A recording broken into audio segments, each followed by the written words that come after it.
ఒక వ్యక్తి గొప్పవాడిని చేసేది ఏది? అతని హోదా, లేదా అతనికున్న డబ్బా, లేదా అతనికున్న డిగ్రీలా? అతని యోగ్యత అతనికి గొప్ప స్థానాన్ని అందిస్తుంది.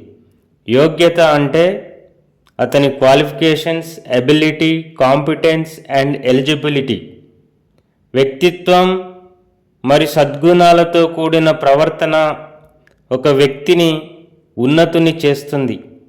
ఒక పెద్ద కంపెనీకి CEO అయిన వ్యక్తి సహజంగానే గొప్పవాడైనట్టేనా? కాదు.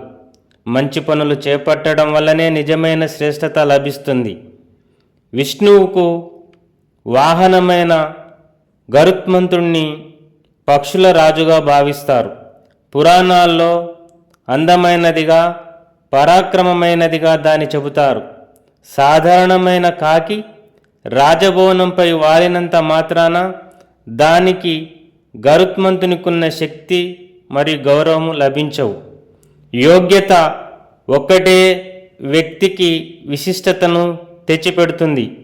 అధికారం ఉన్నంత మాత్రాన అది రాదు.